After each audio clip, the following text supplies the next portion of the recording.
First Strike is a new player's product for Flesh and Blood, and I wanted to talk about the product design and overall marketing assets for this product because I think it's a big shift from previous product designs, and it's very interesting to me, man.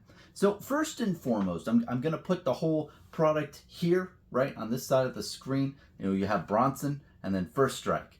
So overall, for First Strike, the first impressions that I think you or anyone would say is that this product is designed a lot differently from all the other products out there for Flesh and Blood, like booster box and starters. It looks different, right? I think we can all say that objectively. It looks different. There's not much subjective notion there. Now, my assertion, and I think this is a very easy one, is I think that the demographics have changed of this product versus other products that Legend Story Studios has put out in the past. Now, I want to make two kind of big sub points from this video. The first is, I think inside the box, the cards that people play with, those are being dumbed down, and I want to get into that first topic. And then after that, I want to talk about just the whole demographics as a whole and who is this catered to, right? So the first part is cards being dumbed down. So I'm not 100% sure. I haven't seen all the cards of, what's in this product, but I have an inkling based on what was in the product sheet and the verbiage around this. It sounds like the cards inside the decks are just more simplified. So a really good example of this is if you think of the Ira Welcome deck. Super basic. The cards didn't have that much text. There's some that just didn't have any text on them. And what's beautiful about the Ira Welcome decks is that there are a total of 12 unique cards in the Ira Welcome deck. I know that is a masterclass in how you make a new player's product. Literally 12 cards. It's Ira, her weapon, and then 10 unique cards times 3 to make a 30 card deck. No equipment or no weapon, no equipment slots or anything, right? And I think that is really has been the pinnacle of the new player product in Flesh and Blood, in my opinion. I think it's just a beautifully constructed thing. And what's great about it is it's not as complex. Anyone, no matter what your IQ and brain power here, no matter how many wrinkles you have on your brain, you can play this, right?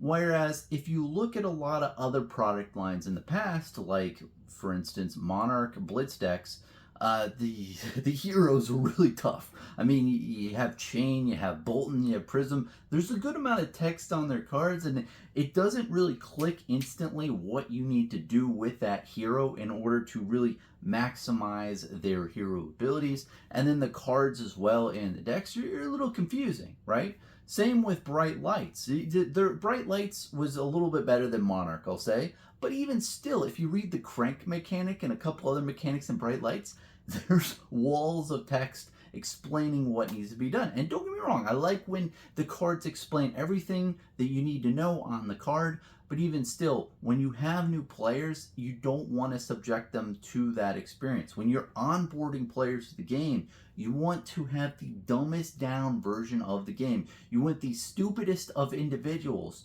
to understand your game. Because if you make it to where it's too complex, the more complexity you add in verbiage or just understanding and knowledge, right, is the more chances that they're going to just throw up their hands and be like, I don't know what the fuck is happening. And those two examples that I mentioned are two key pinnacle moments where I think Legend Story Studios was trying to acquire new players. Like Monarch being the big one, man. I remember sitting down across the table with a couple of Magic the Gathering players, and they were just like, I don't know what the heck is going on here with this chain deck. Like, what is this, banish card and all this stuff? Like, it was very complex for them. And don't get me wrong, I like that there are complexities with the mechanics for Flesh and Blood as a player and as someone who's interested in the game. I really love that there's a lot of different, extra layers to the game.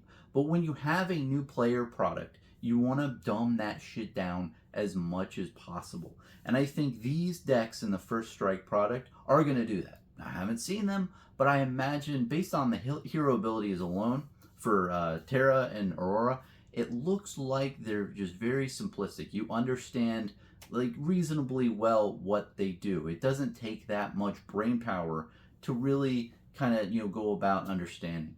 Versus if you look at a lot of other blitz decks out there currently, especially for like certain heroes, it's kind of difficult for a brand new player to comprehend what's going on. So first and foremost, my first topic about the new product, and this is more of inside the product, right? This isn't really the outside marketing product design. This is more the inherent dumbing down of the product to cater to the new demographic that I think that they're going towards.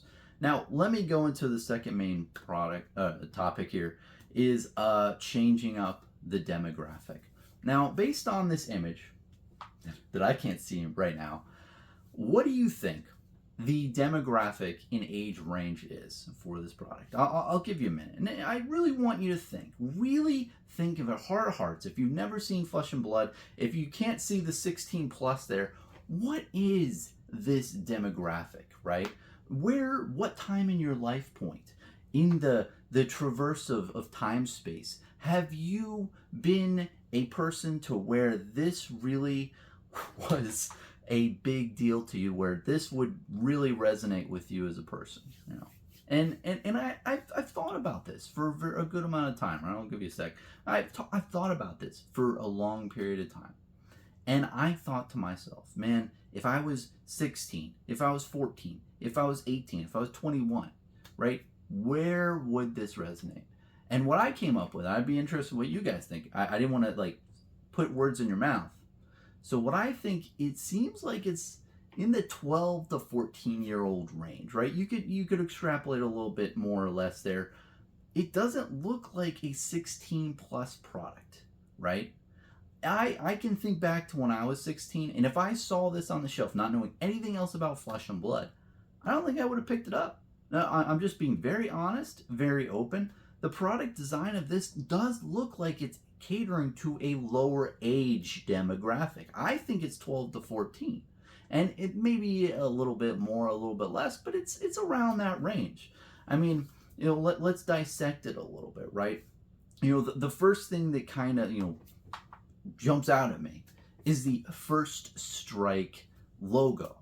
I think it looks a little kiddish. It looks very much like a Pokemon-esque type of logo. It even has the lightning bolt instead of in the strike thing. And I understand that they're doing that for Aurora, because it's lightning based and everything, but like, are you gonna have that same logo on all these other different First Strike products with the same lightning bolt?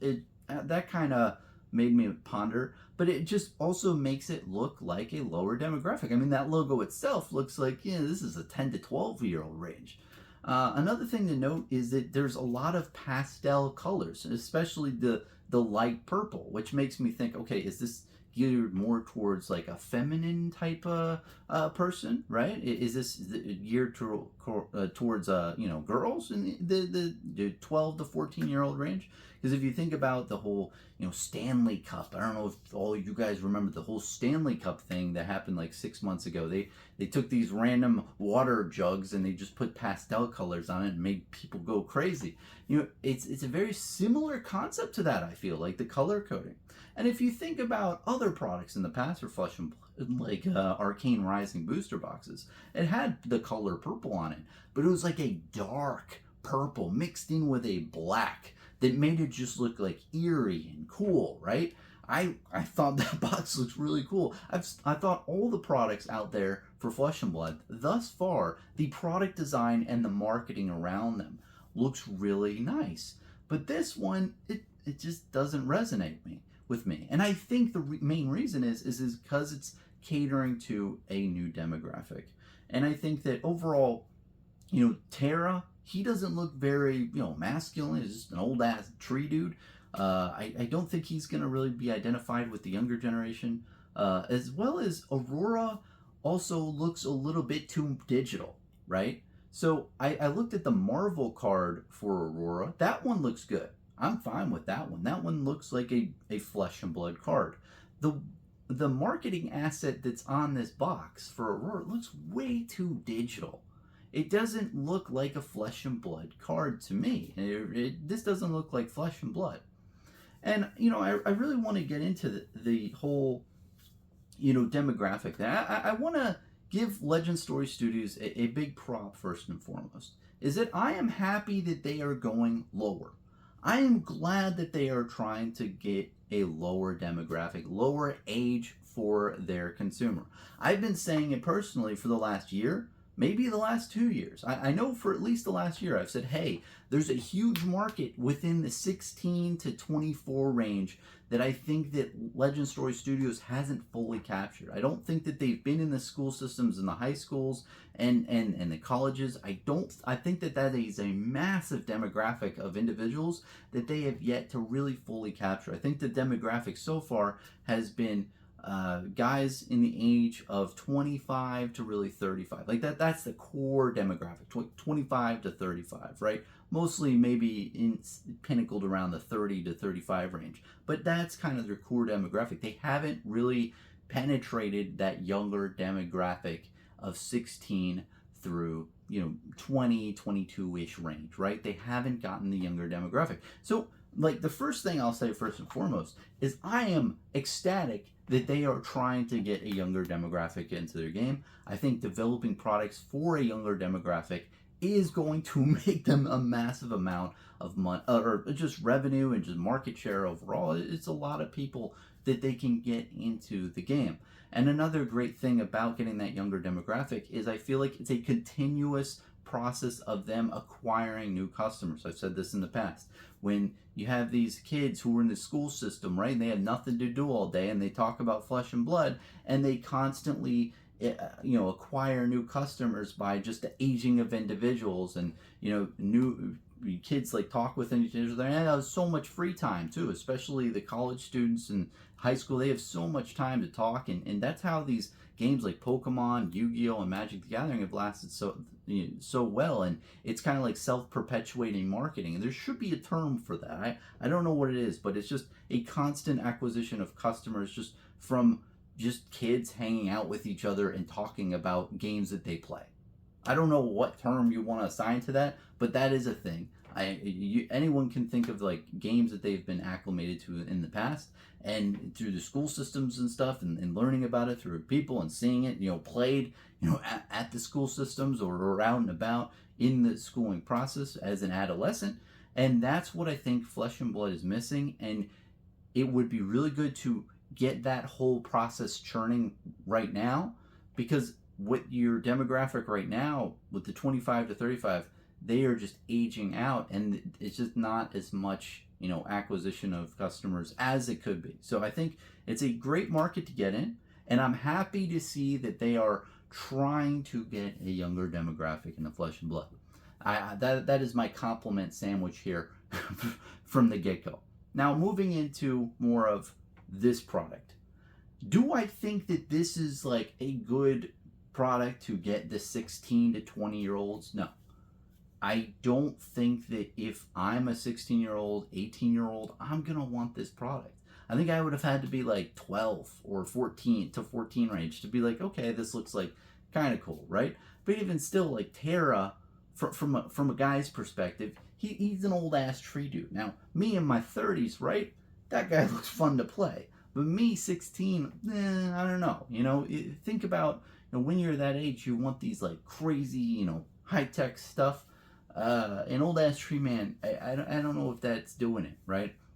And overall, the product design, it does concern me that it's lower than the 16-plus age range of, Flesh and Blood. Now, that's probably not a problem, because honestly, kids these days on the internet are probably going to see some things 5,000 times worse than whatever is on a Flesh and Blood card that's risque. So, I think that this can cater to a lower demographic market, but it just makes me wonder, like, who is this product for, right? And I think that this is a really good question with it, just who's the target market. And from what I see, it's 12 to 14-year-olds, and it could possibly be more of a girl type product. And that really does concern me. I wonder, is it geared more towards females? And if that's true, that's like, okay, are you really trying to target your main demographic? And it just goes to just the core marketing concept of, okay, find who your target market is, whoever they are, demographics, right? And you do have to profile, like, okay, this is the person or entities that I'm going to cater to, and build products that are around that type. And you might say, well, Bronson, Flesh and Blood is for everyone. Everyone can play Flesh and Blood, and I agree with you. I agree with you. Don't scorch me here. I agree. Flesh and Blood's for everyone, but overall, as a business, as creating a toy for consumers, you have to pick. You can't like go, in and out, and like Flesh and Blood's for everyone, right? Because think about it like this, like Batman, right? Batman is inherently catered to boys, right? Imagine if they put Batman in a dress that looks like the color of this box.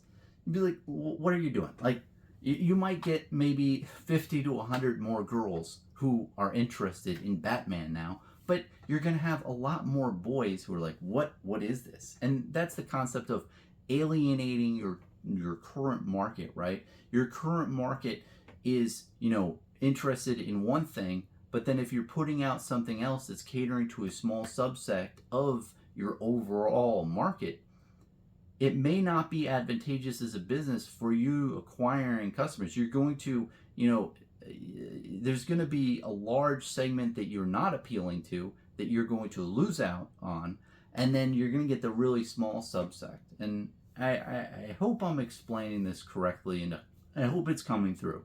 And overall, I'm just a normal guy in a normal room, and I'm just commenting on a game that I love very, very much.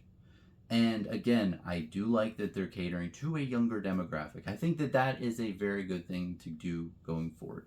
But this product in particular, I really am very interested and curious to see how it's going to age, how it's going to be received from the overall market, and if people are going to like it or not. Because overall right now, I'm just kind of stumped on who is it for, right? That is my main question. Like, if it had like different color aspects, and First Strike had a logo that didn't look as childish, and if the artwork was a little bit just different, right? They looked like Flesh and Blood. This doesn't look like Flesh and Blood. If it looked like Flesh and Blood, but it looked like younger individuals, like if Tara was like a 17-year-old boy with a dagger or something, and Aurora had an actual sword and not just like a lightning blade, right? That looks a little bit watered down. I could see more of like, okay, this looks like Flesh and Blood, but for a younger demographic, because the heroes are actually young and they look young. Tara does not look young, and there's some interesting, cool aspects to it. So but I don't see that. I see a product that I don't really know what they're going for here, and I'd be really curious to find that out in the future. So I don't want to go too far down the line here, and I do want to make it known, like, I love Legend Story Studios product design. Out of every product that they've released thus far, I've loved the product design. I might not have I might have had little snippy comments of like what's in the box, and maybe I would tweak here and there, but the outside product packaging and marketing and the demographic they're focusing on, I was good with, right?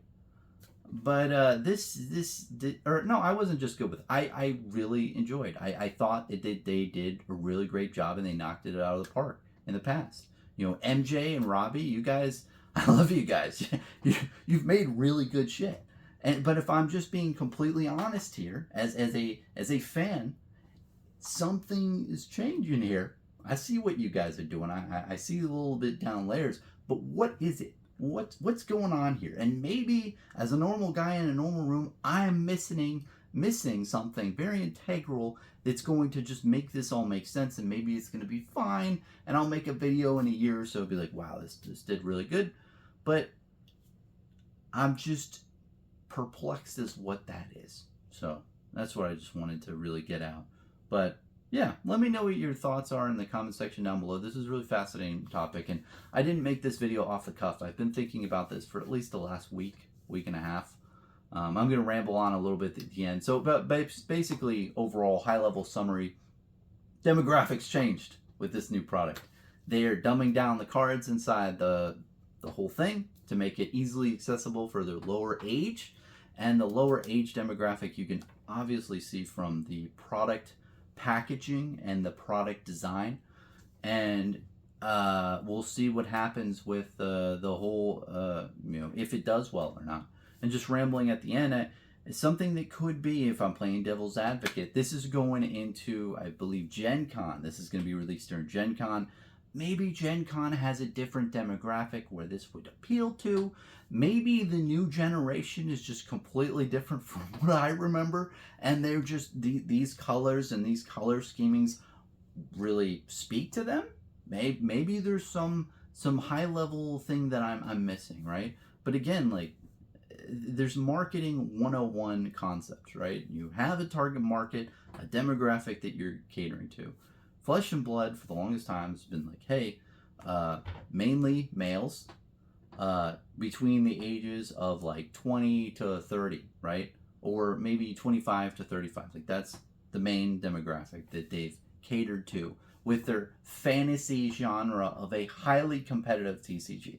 So you have a highly competitive TCG that is fantasy art, fantasy artwork-esque, and a little darkness in the fantasy, like a dollop of darkness, I believe. It's like a dark fantasy, I think, like just a 5% dollop of darkness, and it makes me think. It's like, okay, if that's been the demographic thus far, and you see a product like this come out, man, what's it going to do? And what's going to happen? And overall, when you cater to a new market, I think it's okay to cater to new markets. You have Kikkoman back in the day. I told this story in a video a while ago. They made teriyaki sauce for the American market. And they did that because they found out Americans like steak. So instead of soy sauce, they're like, well, the Americans don't really need soy sauce. They need some type of condiment to put on all their steaks and their meats because they eat that a lot more. Well, let's just tweak the formula a little bit and slap a new name on it and call it teriyaki sauce for steak. And then bada bing, bada boom, they've made millions and billions, probably billions of dollars. Maybe millions of dollars. I don't know. They made a lot of money on teriyaki sauce because they changed the product to match their customer, not change their customer to match their product. And I think that I'm a very big proponent of that, but I don't think this is changing your product to match your customer. I think in that scenario, it would have been like taking soy sauce and just slapping on a new label. It's like soy sauce light and then putting it out into the American market. I don't think it would have done it as well. And it's like taking Batman and putting him in a dress instead of a cape. It's not really changing the core product of what you were doing. And I think that the just big red flag risk you have is if you were putting this out into a local game store, if you were putting this product out there and your main demographic of boys at between the ages of 14 to 16 maybe, right? The 14 to 18 range see this product and they're like, oh, what is that? Like, I'm not interested in that. I want to buy something that looks like more boyish or more manly, right? I think that is your biggest concern, where it can alienate those types of individuals. And I think, without going into certain examples, there's a lot of great examples in this time frame, in the last 2 years especially, of brands focusing and catering on different demographics that were a very, very small subsect and that alienated their majority and made their majority subsect pissed. Now, will that happen in Flesh and Blood? Probably not. Honestly, in years, in the future, I think this is going to be viewed as a fab dad, fab mom type of product. You're a dad, you're a mom, you have a 10-year-old kid, you buy one of these Blitz decks, and now you can play Flesh and Blood with your kid. And hey, maybe I'm wrong. Maybe this is really 16 plus. Maybe I'm missing something big. But I don't know how people can look at this and think that this is... I don't know what, maybe 16-year-olds are different now. I don't know. Just a normal guy in a normal room.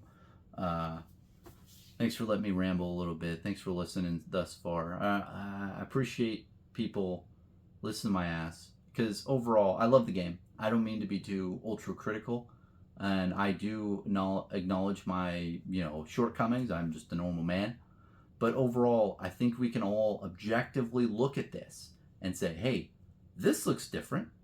It looks younger in the demographic range. Let's talk about it. Let's analyze it. Let's discuss it. Let's review to see how well it does. So that's my overall analysis on this product. Thanks for watching. I know I went into great lengths of rambling at the end. So cheers, man. Have a good one. Let me know what you think. What is the deal with this?